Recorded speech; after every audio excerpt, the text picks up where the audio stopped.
Eu sou a professora Adriana e vou lecionar para o 7º ano do Colégio Emaús. Lembrem-se sempre de seguir todas as orientações. Hoje nós vamos dar início à correção que eu deixei das atividades na última aula, na última videoaula. Página 154. Outras linguagens, fotografia. Depois de ter lido as 4 cenas iniciais de O Bobo do Rei, veja uma das fotos utilizadas para a divulgação dessa peça, por meio de sites especializados em programação teatral para crianças e jovens. Observe os figurinos e os objetos que os atores usaram em cena e conversem sobre as questões com os colegas. Questão 1. Que personagem ocupa o centro da imagem? Como nós podemos perceber, é o rei. Além da referência sobre a barba e o cabelo, que outro detalhe presente nessa imagem foi mencionado no texto lido?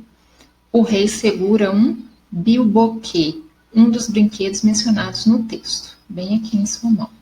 Na sua opinião, qual personagem feminino está representado na foto? Por quê? Resposta pessoal, porque ele fala na sua opinião. Então, essa moça poderia ser uma sugestão, tá? Que o livro traz para nós. Ela poderia ser quem? Ela poderia ser uma das personagens lá do texto do teatro, tá? A Cordélia ou até mesmo pessoas comuns, puxa-sacos do rei, ok? Essa é a sugestão que o livro nos traz. Mas se você colocou uma outra mulher, uma outra imagem feminina que possa representar, que tem a ver com contexto, não precisa pagar, é considerado, ok? Conversem. Quem poderiam ser os 2 outros personagens? Outra sugestão. Um dos personagens deve ser o bobo e os demais os puxa-sacos, ou os 3 são os puxa-sacos. Se você tivesse contato com a peça O Bobo do Rei, apenas por meio dessa imagem, você teria vontade de ir ao teatro para assistir a ela? Justifique sua resposta. Bom, uma resposta pessoal, na verdade, quem gosta de teatro, eu acredito que gostaria de ir. Eu gostaria de ir. Eu gosto muito de comédia, tá? E essa peça, ela é voltada um pouco para a comédia, ok? Rei Lear em texto teatral. HQ e Cordel. O texto que você leu nessa unidade é parte de uma adaptação de Rei Lear, uma peça escrita pelo inglês William Shakespeare em 1605. Foi criada uma versão atual dessa obra em história em quadrinhos, em que é possível observar a encenação ilustrada da peça, com a participação da plateia, em um cenário leve e divertido. Bom, ele está falando dessa peça aqui em quadrinhos. Leia a seguir um trecho da história em quadrinhos. Esse texto vocês teriam que ler, né? Toda vez que tiver um texto, não vá direto para a pergunta e para a resposta. Leia-o com atenção, ok? Perguntas que se seguem do texto. Na página produzida, observe. Os personagens, a aparência deles corresponde ao que você imaginou ao ler as cenas iniciais de O Bobo do Rei? Então, é uma resposta pessoal. As aparências deles correspondem ao que você imaginou? Então, quando você leu, o que você acha? Sim ou não? E por quê? Ok? Não deixe de justificar a sua resposta.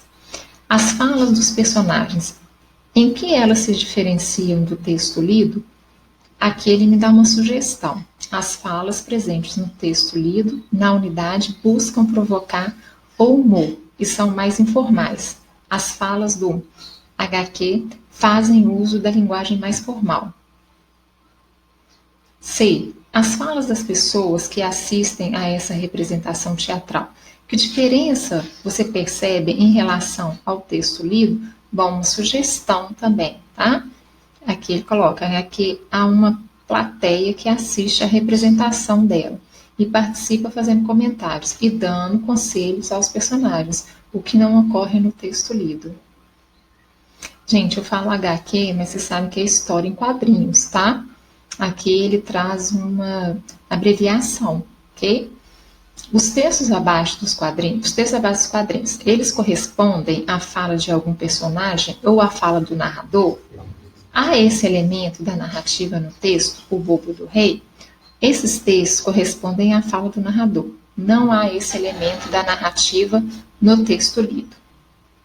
Agora que você já comparou as semelhanças e as diferenças entre as cenas iniciais de O Bobo do Rei e Rei Lear, contada em história em quadrinhos, confira como um autor brasileiro reconta a mesma história em uma recriação da peça de William Shakespeare em cordel.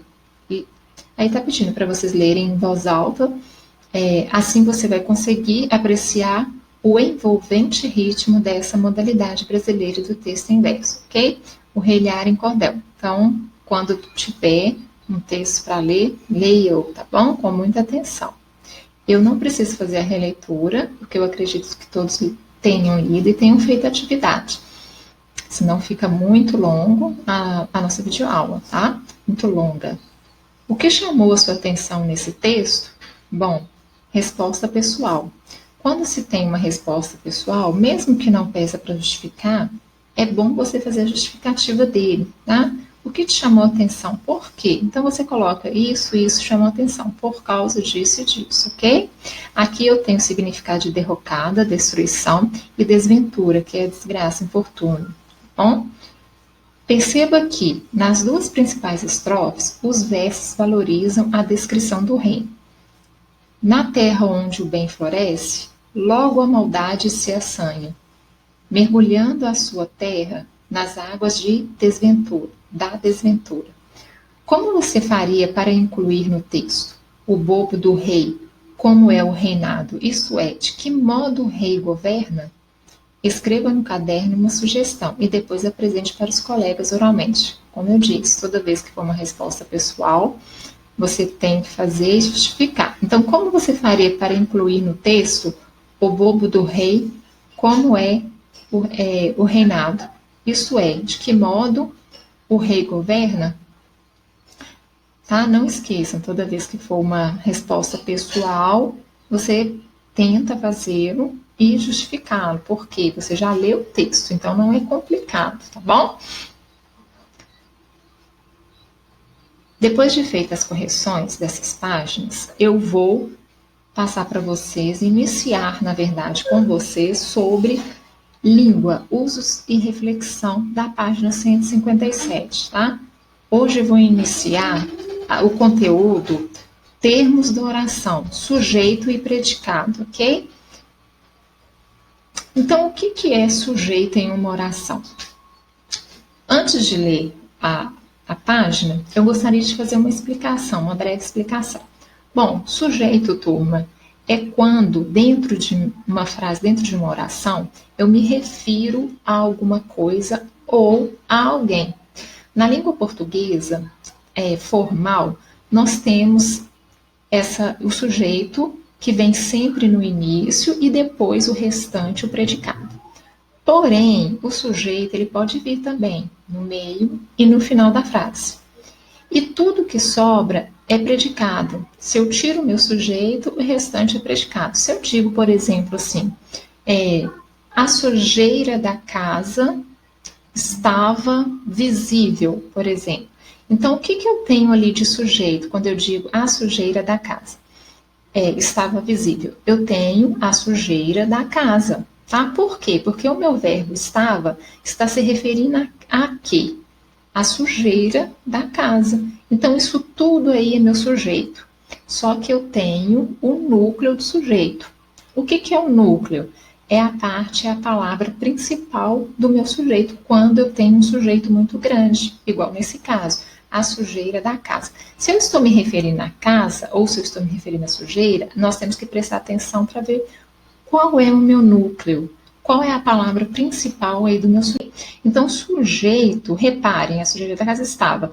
Eu encontro o meu verbo e olho o que está se referindo. No caso, o verbo estava está se referindo a quem? A sujeira da casa. No caso, o que não é uma pessoa. Diferente quando eu digo as meninas e os rapazes vão viajar amanhã, por exemplo. Então, quando eu digo as meninas e os rapazes vão viajar, olha, o meu verbo vão. Então, quem que vai viajar? As meninas e os rapazes. Nesse caso, os dois são o meu núcleo, porque eu estou me referindo a esses grupos e eles dois são os meus números. Os dois são é o meu núcleo, tá? Se eu digo assim, ele gosta muito de estudar. Quem gosta de estudar é ele. Então, aí eu tenho um único núcleo, um sujeito simples, ok? Nós vamos ver sobre tudo isso detalhadamente. O que eu gostaria de chamar a atenção de vocês é que sujeito, quando eu falo sujeito, é o que dentro da minha frase?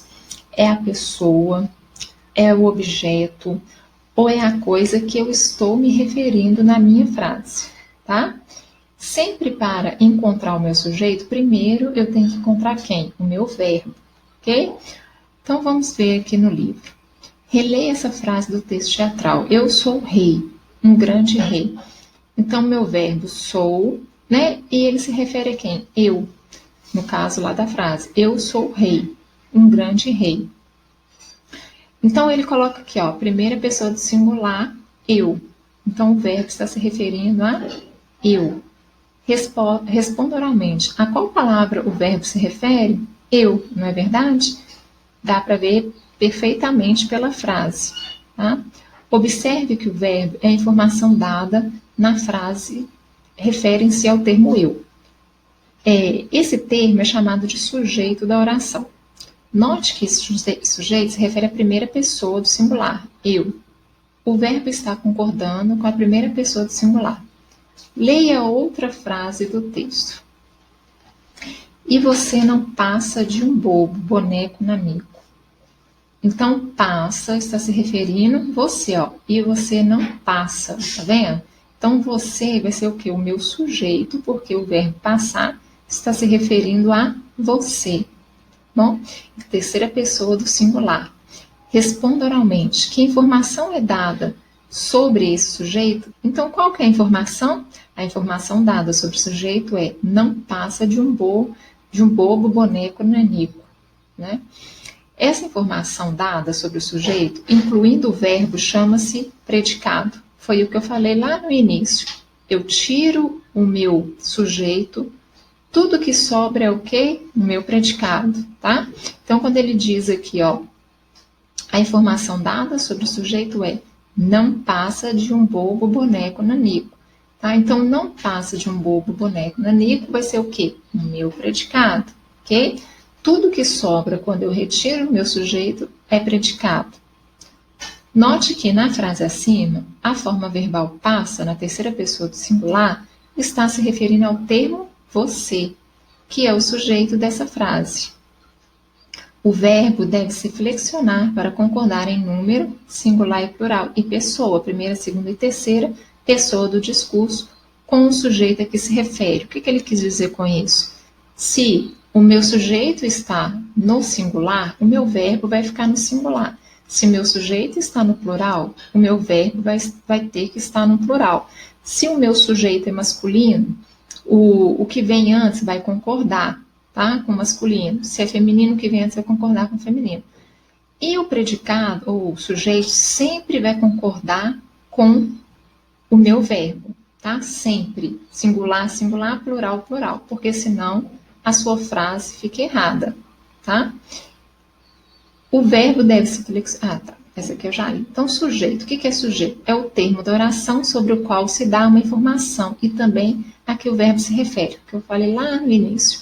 Sujeito é o quê? Ao que nós referimos na frase, tá? Ou a alguma coisa, a alguém, ok? Predicado é o termo da oração que traz toda a informação sobre o sujeito na oração. Por isso que você tira o sujeito, o que resta é o quê? Predicado. E sujeito e predicado são termos essenciais para a formação da oração, ok? Nessa sessão, vamos estudar o sujeito e os tipos de sujeito. O sujeito na oração. Você viu que o verbo tem de ser flexionado para concordar com o sujeito. Assim, para localizar o sujeito de uma oração, é necessário achar antes o verbo para descobrir a que ou a quem ele se refere. Foi o que eu comentei também. Primeiro acha-se o verbo e depois encontra-se o sujeito, ok? Releia uma fala do rei. Ninguém me faz um elogio. Responda oralmente. Qual é o sujeito a que o verbo se refere? a ninguém. Mesmo que ninguém, turma, seja aí um pronome a qual eu não sei de quem eu estou falando, na verdade, quando eu falo ninguém, alguém, algum, olha, eu não sei de quem eu estou falando, não sei a quem eu estou me referindo. Porque às vezes as pessoas falam, poxa, mas quando eu falo ninguém faz um elogio, eu não tenho um sujeito, porque eu não sei quem é ninguém. Mas quando eu digo ninguém ou alguém, eu estou me referindo a uma pessoa. Eu só não sei a quem, porque ninguém é nenhuma pessoa, é ninguém. É ninguém, é ninguém. É uma pessoa que talvez, no meu ponto de vista, pode não existir, mas eu estou me referindo àquilo. Entendeu? Diferença? Ó, eu estou me referindo a alguma pessoa, mesmo quando eu digo ninguém ou alguém, mesmo eu não sabendo quem é essa pessoa ou não sendo essa pessoa, eu faço uma referência na minha frase. Tá? Então, eu fazendo essa referência na minha frase, eu tenho sim um sujeito. Tá? Então, alguém, ninguém pode sim ser sujeito. Inclusive, nesse caso, é um sujeito simples. Só tem um núcleo. Qual será meu núcleo? Ninguém. Tá? Então, ninguém é o sujeito é ninguém, ok? Para responder a essa pergunta, siga os passos. Primeiro, localize o verbo, faz. O verbo é a forma verbal faz. Depois, verifique a que termo ele se refere. Vai se referir a quem? Ao termo ninguém. Tá? Assim, ninguém é o sujeito da oração. Foi o que eu falei com vocês. Eu estou me referindo, sim, a alguém, só não sei quem é. Pode até ser, não ter essa pessoa, mas eu estou me referindo a ela, tá? Então, ninguém e alguém podem sim ser sujeitos de uma oração, ok? Mesmo sendo um pronome indefinido, tá? Porque ninguém e alguém é um pronome indefinido. É importante perceber que nem sempre o sujeito é o primeiro termo da oração. Observe outra fala do rei. Foi o que eu comentei lá no início. Eu posso ter aqui o meu sujeito no início, no meio ou no final de uma frase. Na verdade, eu estou muito entediado. A forma verbal estou se refere ao termo eu. Assim, eu é o sujeito dessa oração, ok? Leia agora outra frase do texto. Os puxa-sacos de plantão estão de folga. Olha, qual que é o meu sujeito? Primeiro, meu verbo, estão. Então, o verbo estão está se referindo a quem? Aos puxa-sacos de plantão. Isso tudo aqui, então, é o quê? O meu sujeito, tá? Só que sempre tem um núcleo. E qual que é o núcleo? A palavra principal aqui da minha frase é puxa-sacos. Então, o núcleo é a parte principal do sujeito, puxa-sacos. Então, a forma verbal refere-se ao termo os puxa-sacos de plantão. Portanto, os puxa-sacos de plantão é o sujeito dessa oração. Entretanto, do sujeito destacado, a parte mais importante é a expressão puxa-sacos. Essa expressão é a parte central do sujeito, o núcleo. Releia um trecho da fala de Goneril e Regani. Nós duas viemos aqui. Então, eu tenho aqui ó, o sujeito nós duas, meu verbo viemos, né? E aqui, que viemos aqui, seria o quê? Meu predicado, porque tudo que resta é meu predicado. Então, olha aqui, nós duas, meu sujeito, nós duas, o meu núcleo é o nós. Por que é o nós? Porque é a palavra principal da minha frase, ok? Observe que a forma verbal concordou com o núcleo do sujeito. Se a expressão nós duas for substituída por outra, vocês duas, por exemplo, a forma verbal também deverá ser alterada para haver concordância. Veja, vocês duas vieram aqui. Núcleo do sujeito, terceira pessoa, né, do plural, vocês, ok? As palavras sublinhadas nessa frase são as mais importantes do sujeito, isto é, são os núcleos do sujeito.